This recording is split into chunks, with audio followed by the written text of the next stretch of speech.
If the sky ever turns red over this base, don't wait for orders. Run.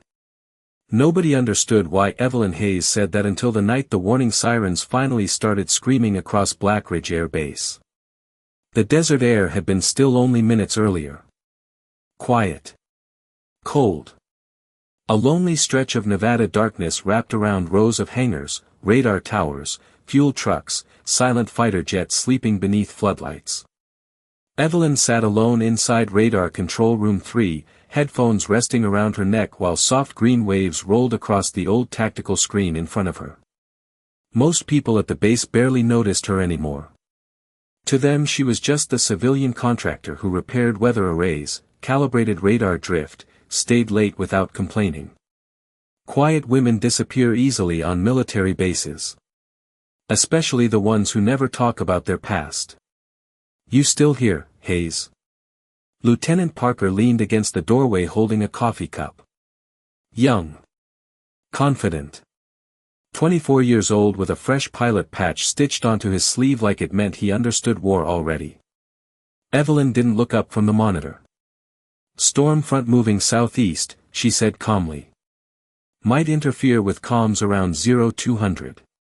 Parker smirked. Relax. We're in Nevada, not a war zone.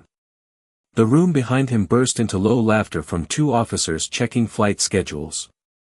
One of them pointed toward the old radar panel beside Evelyn. Careful, Lieutenant.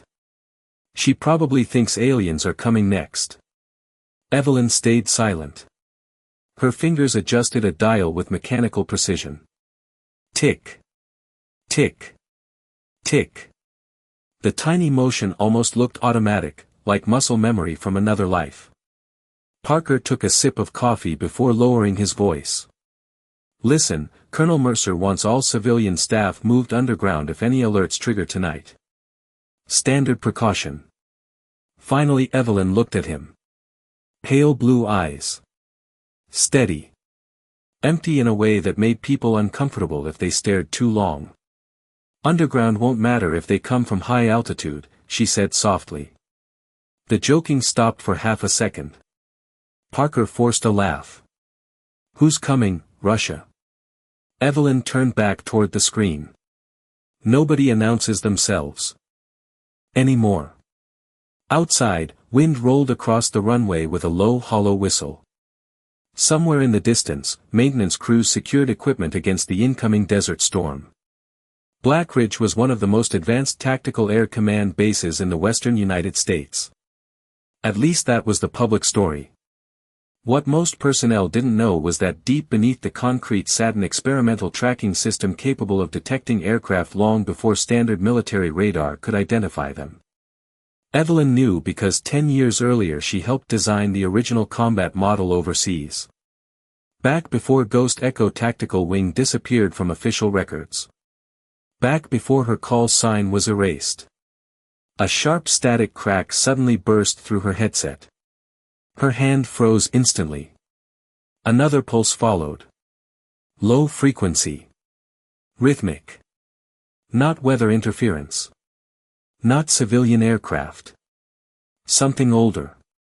Something she had prayed never to hear again. Across the room, one radar line flickered for less than a second. Then vanished. Evelyn slowly stood from her chair. Her heartbeat tightened hard against her ribs for the first time in years. Lieutenant, she said quietly. How many fighters are fueled tonight? Parker frowned. Why? Another flicker crossed the radar. This time 3 signatures appeared together before disappearing into static.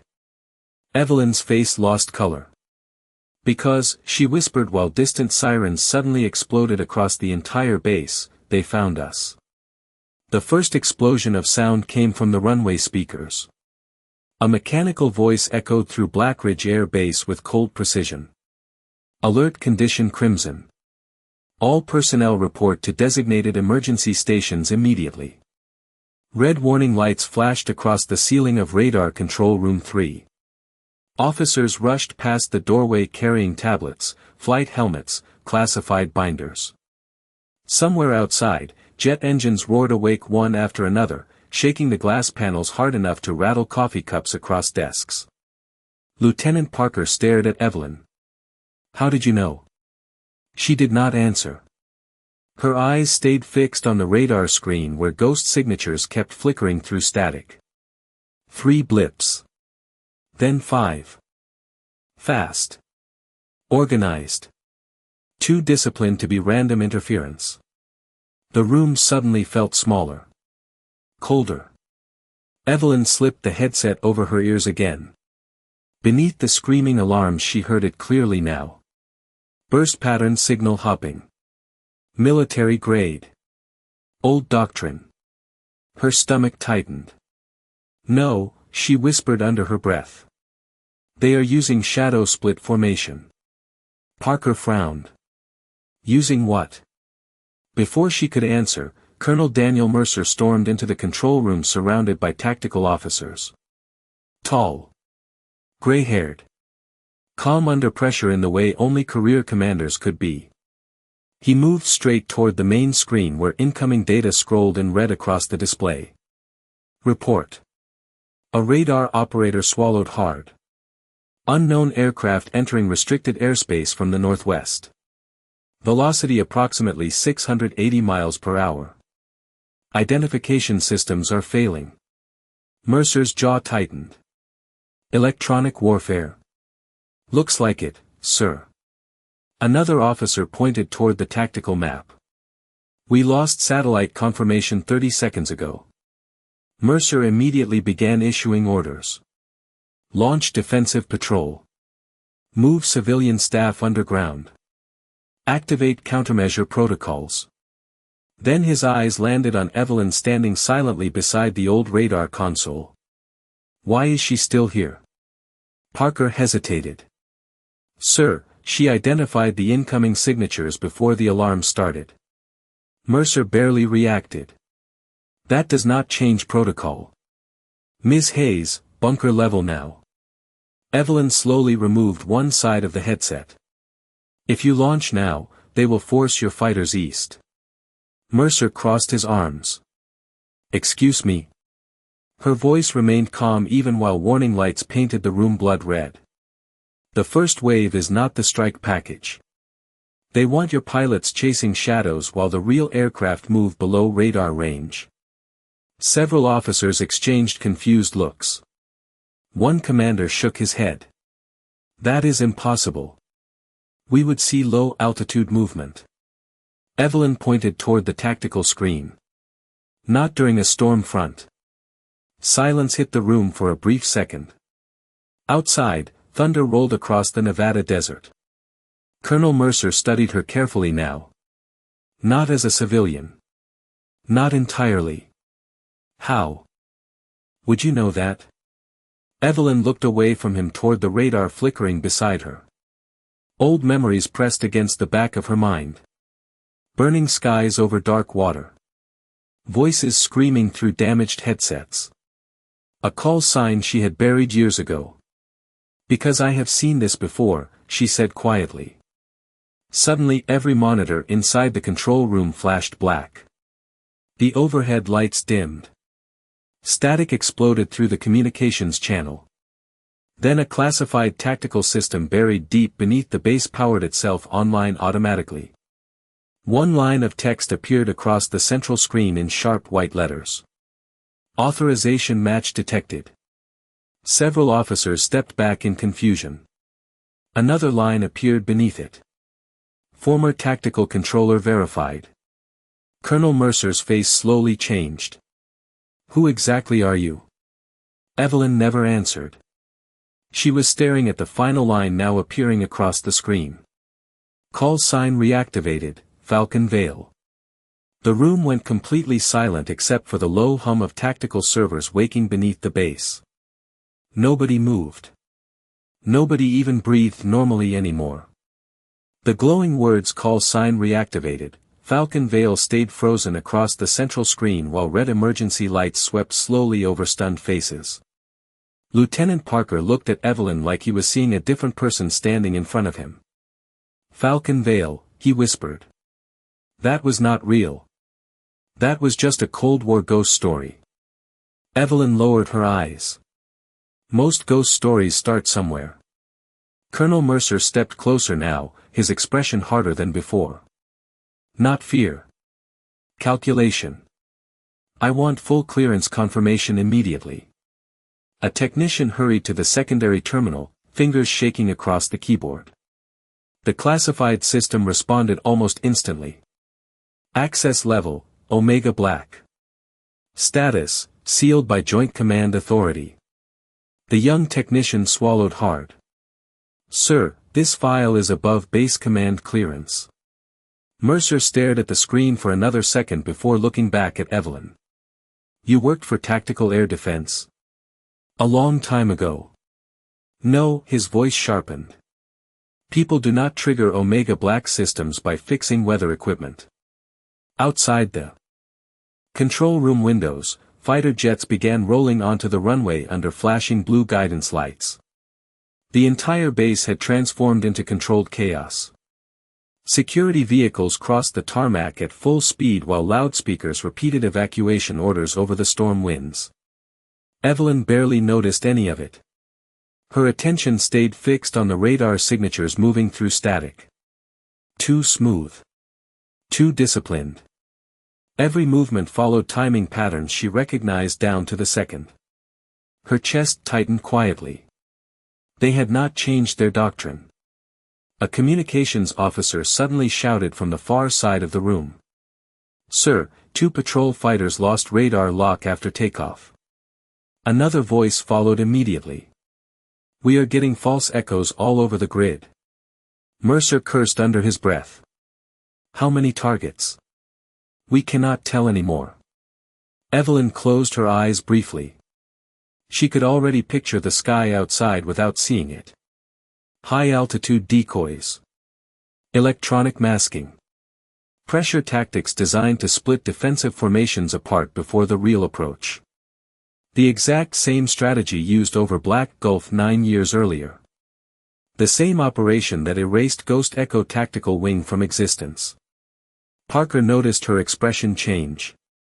You know what they are doing. Evelyn spoke quietly without turning around. They are herding your fighters away from the base. Mercer folded his arms tightly. Then tell me how to stop them. For a moment she said nothing. The room seemed to wait with him. Sirens screamed through distant hallways while static crackled overhead. Finally Evelyn looked up at the tactical map glowing red across the wall.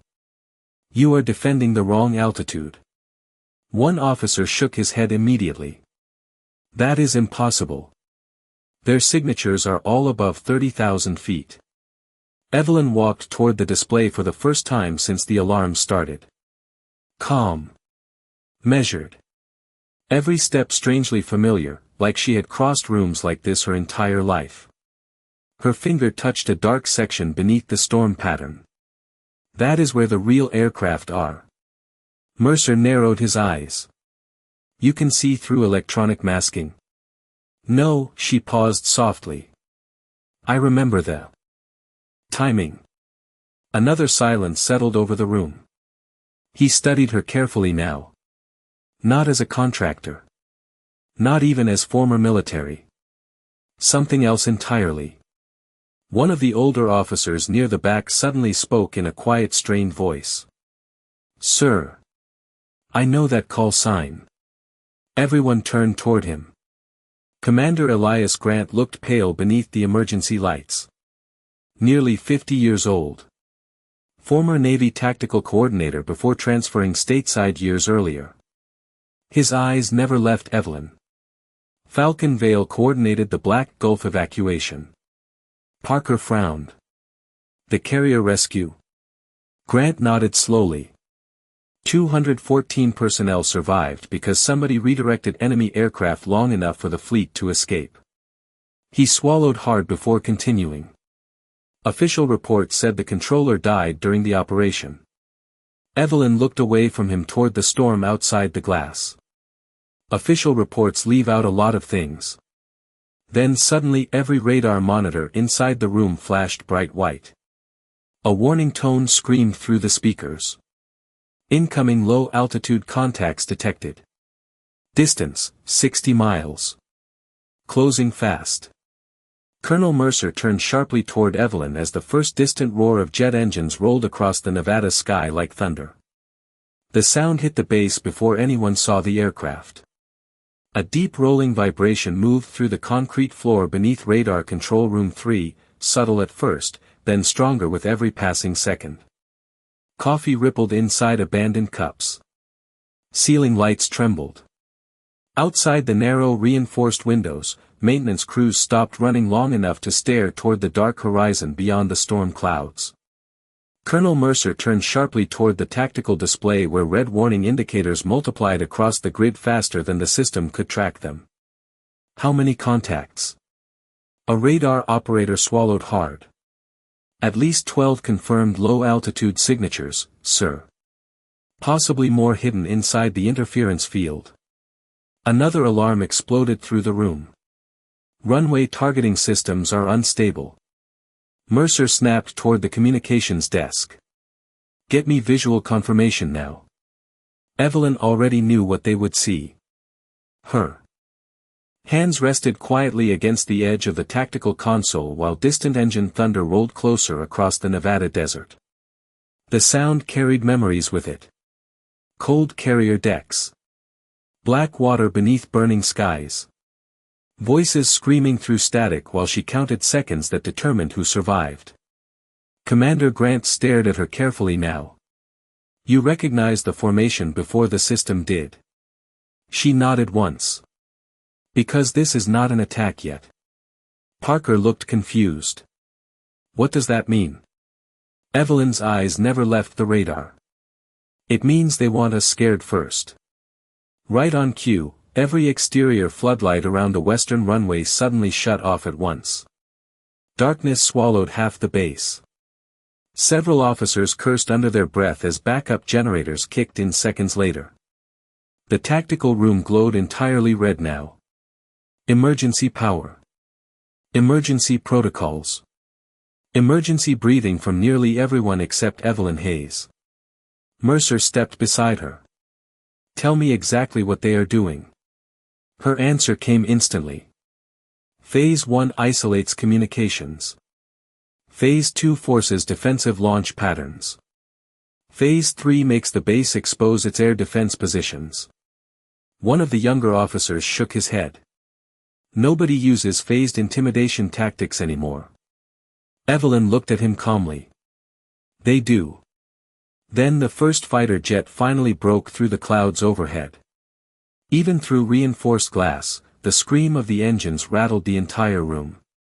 Several people instinctively ducked as the aircraft crossed above Blackridge at terrifying speed before disappearing back into the storm. No missiles. No explosions. Just a warning. A message written across the sky. The room fell silent afterward except for the fading echo of jet engines somewhere beyond the mountains. Lieutenant Parker stared upward in disbelief. They buzzed the entire base, another jet followed seconds later. Lower this time. Faster. The building lights flickered again. A frightened technician whispered, "How are they getting this close without interception?" Evelyn finally moved toward the central tactical board. Slow. Controlled. Familiar. Like every step belonged to someone she used to be. She reached for a marker beside the map display before drawing 3 clean intercept lines across the western grid. Because your fighters are defending empty sky. Mercer watched her carefully. You are certain? No, she paused softly. I am terrified I am right. That answer changed something in the room. Not because she sounded afraid. Because she sounded honest. Commander Grant suddenly stepped closer to the tactical board, eyes narrowing at the pattern she drew. That route, his face lost color again. That is Black Gulf Doctrine. Evelyn nodded once. The same commander taught all of them. Mercer folded his arms tightly. You know who is leading this operation? For the first time since the alarms began, hesitation crossed Evelyn's face. Small. Almost invisible. I know who trained them. Another radar operator shouted from across the room. Sir, incoming coded transmission on emergency military frequency. Static burst through the speakers overhead. Then a distorted voice filled the control room. Calm. Cold. Familiar. Blackridge Command, your defensive timing remains predictable. Evelyn froze instantly. Every muscle in her body tightened beneath the red emergency lights. The voice continued through the static. Tell Falcon Veil the sky remembers her. Nobody in the room moved after that. Colonel Mercer slowly turned toward Evelyn while thunder shook the windows again outside. Who was that? Her breathing stayed perfectly controlled, but her eyes looked somewhere far away now. Somewhere she had spent years trying to forget. The only man, she whispered quietly, who ever survived Ghost Echo besides me. Nobody spoke after the transmission ended. The static lingered through the speakers for a few long seconds before fading into silence again, but the damage was already done. Every officer inside the tactical room was staring at Evelyn Hayes now. Not at the quiet civilian contractor they had ignored for months. At the woman whose past had just reached across the sky and spoken directly to her. Colonel Mercer stepped forward slowly. You said Ghost Echo was gone. Evelyn kept her eyes on the tactical display. It was. Then who just contacted this base? Her jaw tightened almost invisibly.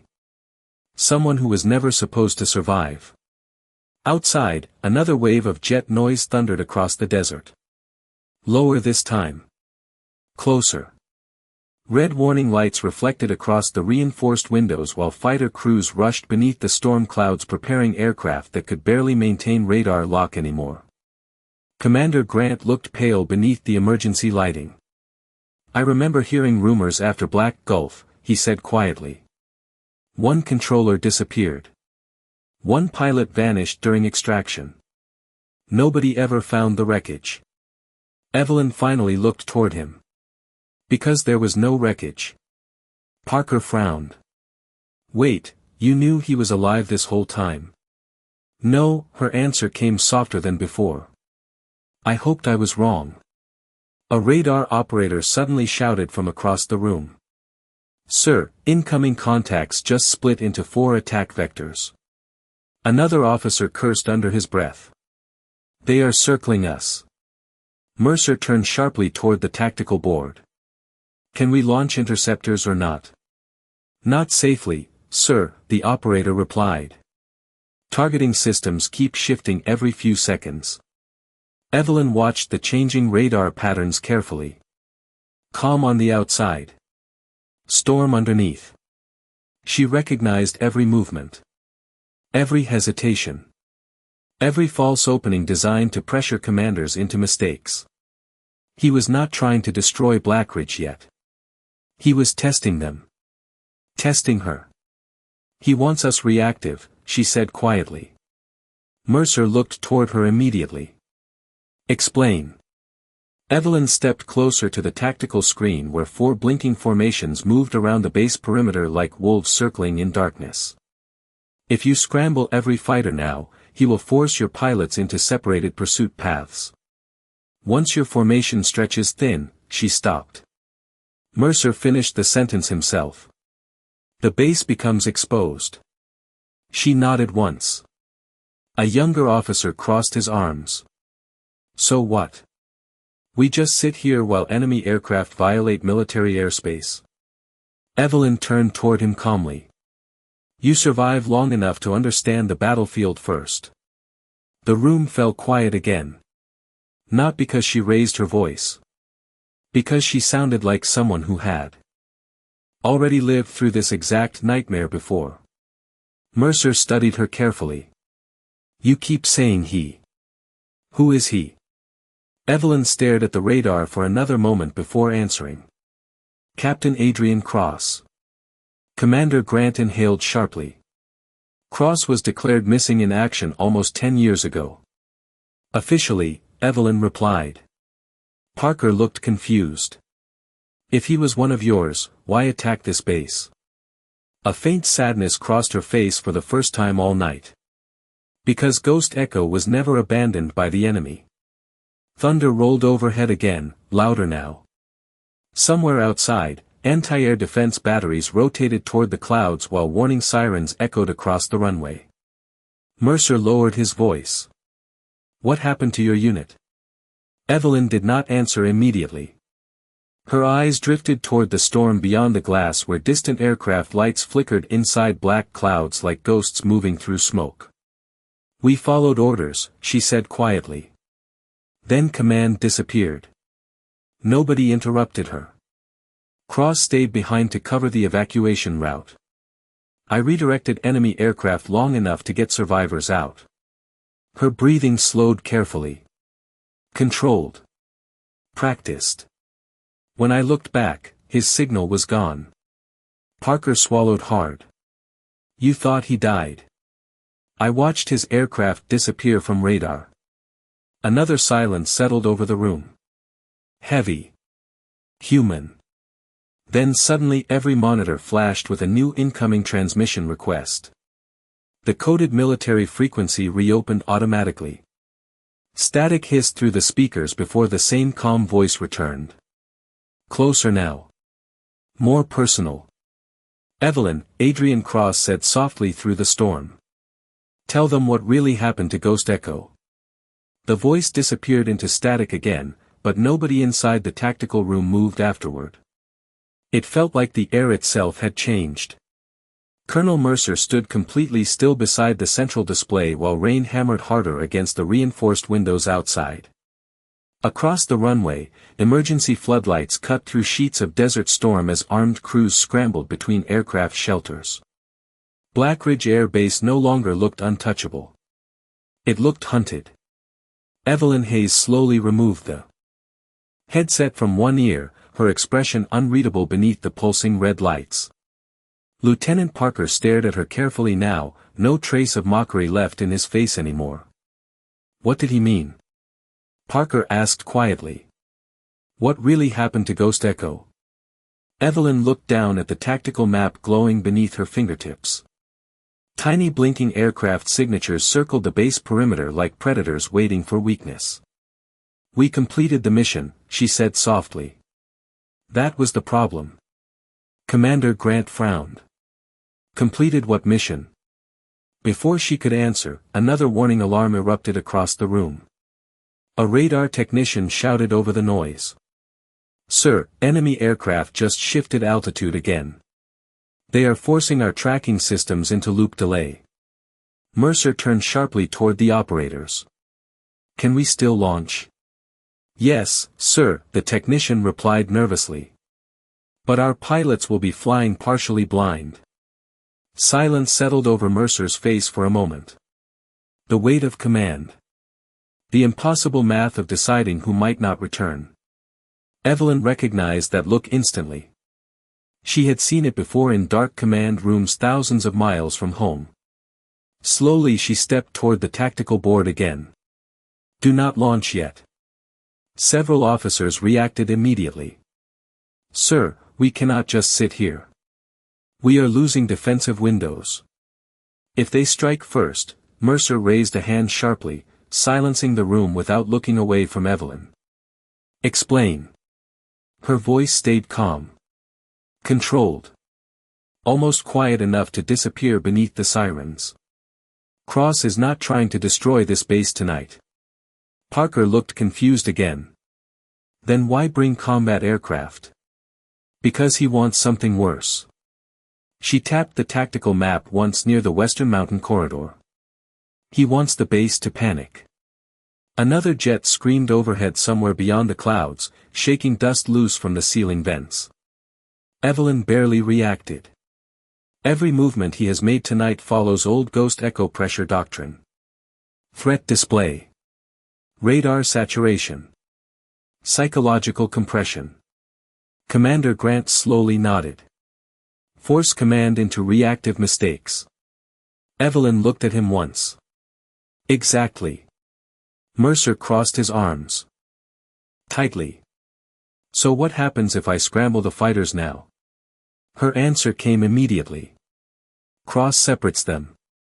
Breaks communication lock. Forces pursuit paths into the storm corridor. She paused. Then he controls the sky. The room grew quiet again. Not because they fully understood her. Because every prediction she made had already happened. A younger tactical officer finally spoke up from near the back wall. "Sir, if she is right, we are already inside his engagement pattern." Mercer looked toward Evelyn for a long moment before asking the question nobody else wanted to say aloud. "Can you stop him?" The room turned toward her completely. Red lights. Static. Thunder rolling through reinforced concrete. Evelyn closed her eyes briefly. For a second she looked exhausted beneath the calm surface. Not physically. Emotionally. Like someone being dragged back into a war she spent 10 years trying to bury. "I do not know," she admitted softly. "Adrian was always the best pilot in Ghost Echo." Parker blinked in disbelief. "Better than you?"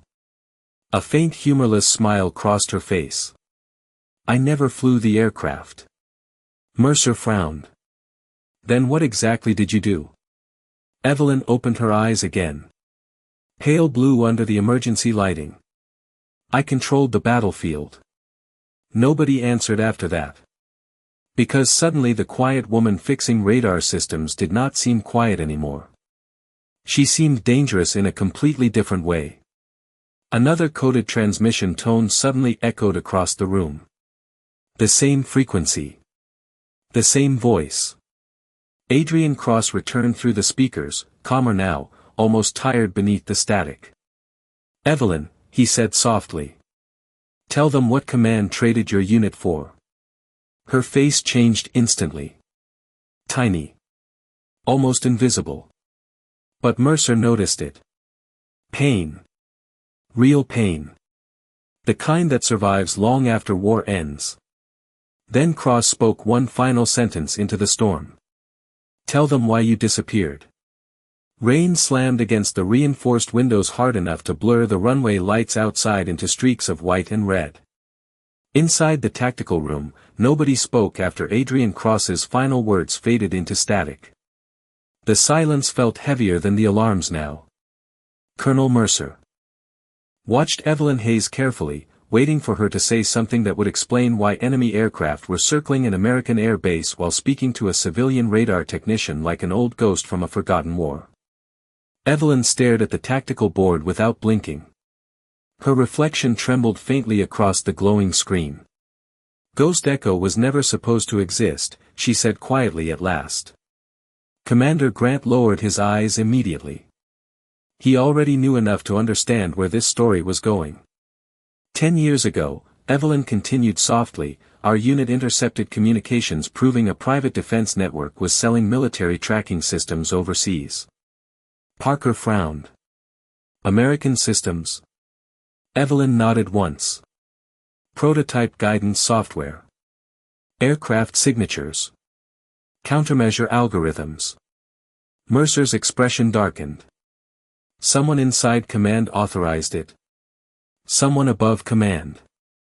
Thunder rolled over the desert again while distant jet engines growled somewhere beyond the storm clouds. The aircraft were still circling. Waiting. Listening. Evelyn folded her arms tightly for the first time all night, like she suddenly felt cold. Ghost Echo was sent to recover proof before the transfer happened. Commander Grant spoke carefully. Black Gulf. Yes. Her eyes drifted toward the rain outside. We found the data. We transmitted everything. She paused. Then command ordered us to stand down and abandon extraction. The room went completely still. Even the younger officers stopped moving. Mercer's voice lowered. They left your unit behind? Evelyn gave the smallest nod. Officially we were never there. Another warning tone flashed across the tactical board. Enemy signatures tightening their circle around the base. Yet nobody looked at the radar anymore. They were all watching her. Parker swallowed hard. So Cross thinks the military betrayed him. Not thinks, Evelyn replied quietly. Knows. Commander Grant rubbed a hand across his face. My God. Evelyn continued speaking in the same calm voice, but every word carried years of exhaustion underneath it. Cross stayed in the air to cover our evacuation route. I coordinated interception patterns from the carrier deck while enemy aircraft closed in. Her breathing slowed carefully. Controlled. One by one our signals disappeared. Mercer asked the question nobody else wanted answered. How many survived? Her eyes lowered toward the floor for a moment. 2. Thunder shook the building again. Somewhere outside, fighter crews were still preparing aircraft for launch orders that had not come yet. The entire base felt suspended between fear and memory. Parker looked at Evelyn differently now. Not as a mystery anymore. As someone carrying too much silence for too many years. What happened after Black Gulf? He asked softly. Evelyn gave a faint humorless smile. Command buried everything. She looked toward the classified screen still displaying her old call sign. Cross disappeared. I resigned 6 months later. Mercer frowned. You disappeared on purpose. Yes. Why? Her answer came almost immediately this time. Because surviving when everyone else does not feels wrong after a while. Nobody interrupted her. Nobody could. Another coded transmission tone suddenly echoed through the tactical room again. The same frequency. The same voice beneath layers of static. Adrian Cross sounded closer now. More human. You finally told them, he said quietly. Evelyn closed her eyes briefly. Adrian, do they know the rest? Thunder cracked across the sky so violently the windows shook. Outside, several anti-air defense lights suddenly powered online across the western perimeter. The base was preparing for combat whether Mercer wanted it or not. Cross continued speaking through the storm. Tell them who signed the abandonment order. Evelyn's face changed instantly. Colonel Mercer saw it clearly this time. Fear. Real fear. Not fear of the aircraft overhead. Fear of a truth she had spent 10 years hiding from herself. Her voice barely rose above a whisper. If I say his name, Adrian answered softly through the static. Everything burns. The tactical room felt smaller with every second the silence dragged on. Rain hammered the windows. Warning lights swept across pale faces. Somewhere beyond the storm clouds, enemy aircraft continued circling Blackridge Air Base. Like patient shadows waiting for the moment everything finally broke apart. Colonel Mercer stood motionless beside the command table, eyes fixed on Evelyn Hayes. Who signed the order? He asked quietly. Evelyn did not answer immediately. Her breathing stayed controlled, but her hands had tightened around the edge of the tactical console hard enough for her knuckles to pale beneath the red emergency lighting. Adrian Cross's voice still lingered in the room like a ghost nobody could push away. Commander Grant lowered his voice carefully. Evelyn, if Cross came all this way tonight, he is not looking for revenge anymore. She finally looked at him. Then what is he looking for? Grant hesitated. The truth. Thunder rolled overhead again. Another warning alarm flashed across the radar display as several enemy aircraft shifted position closer to the western mountains. Parker stared at the tactical screen nervously. Sir, if they move any closer we are going to lose safe launch range. Mercer never looked away from Evelyn. Can we stop this without engagement? Nobody answered at first. Then Evelyn spoke so softly the room almost missed it. Yes. Every head turned toward her. How? Mercer asked. Evelyn slowly reached toward the old tactical monitor still displaying her reactivated call sign. Falcon Veil. The name she buried for 10 years. The name now pulling an entire military base into the middle of a war that officially never existed. Cross is waiting for me, she said quietly. Parker shook his head immediately.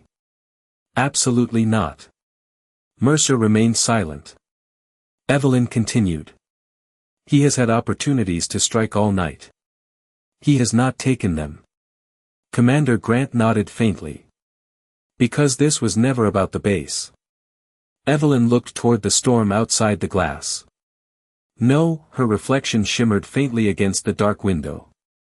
Tired eyes. Calm posture. A woman who spent years pretending she was ordinary because surviving felt easier when nobody remembered your name. This is about Black Gulf. Mercer folded his arms. Then tell me what happened there. Evelyn closed her eyes briefly. The memories returned instantly. Carrier lights shaking across black ocean. Water. Smoke rolling through radio static. Voices disappearing one by one from her headset while command channels suddenly went silent. The order came after we transmitted proof of the weapons network, she whispered. Ghost Echo was compromised the moment we succeeded. Parker frowned. Compromised by who? Evelyn's expression hardened for the first time all night. Not anger. Disappointment. People protected by power. Another long silence settled across the room. Nobody interrupted her now. Nobody doubted her anymore either. Mercer finally spoke. You still did not answer my question. Evelyn opened her eyes again slowly. Because the man who signed the abandonment order still works inside the Defense Department. Commander Grant looked stunned. You are serious. She nodded once. Cross survived long enough to discover who buried the mission. That is why he disappeared. Thunder cracked violently overhead, rattling the tactical room hard enough to flicker the lights again. Outside, anti-air defense batteries locked into position across the western ridge while fighter crews waited for launch authorization that still had not come. Parker stared at Evelyn carefully now. So Cross came back to expose them. Yes. Then why threaten this base? Evelyn's answer carried quiet sadness beneath every word. Because fear gets attention faster than truth. The room fell silent again. Colonel Mercer slowly looked toward the storm outside before speaking without turning back. If you contact him directly, can you stop this? Evelyn looked at the radar signatures moving through the clouds. One formation suddenly broke away from the others before circling wider around the perimeter like it was waiting for her answer too. Maybe, she whispered. Mercer finally faced her fully. What do you need? For the first time since the sirens began, Evelyn Hayes stood completely straight beneath the emergency lights. Not like a civilian contractor anymore. Not like someone hiding. Like the battlefield controller Ghost Echo once trusted with every life in the sky. Full access to your tactical network, she said calmly. And nobody interrupts me when Adrian answers. Colonel Mercer did not hesitate this time. Give her access, he ordered. The tactical room instantly erupted into motion. Operators shifted from confusion to compliance while classified systems unlocked one after another across the central command table. Red warning lights still swept across the walls, but something inside the room had changed. Fear was no longer controlling the atmosphere. Trust was. Evelyn Hayes stepped toward the primary tactical console while thunder rolled across the Nevada desert outside. Enemy aircraft still circled somewhere beyond the storm clouds, but their movements had slowed now. Waiting. Listening. Watching for her response. Lieutenant Parker moved beside her quietly. You really think he will stop? Evelyn adjusted the headset over her ears. I think Adrian is tired. Parker frowned.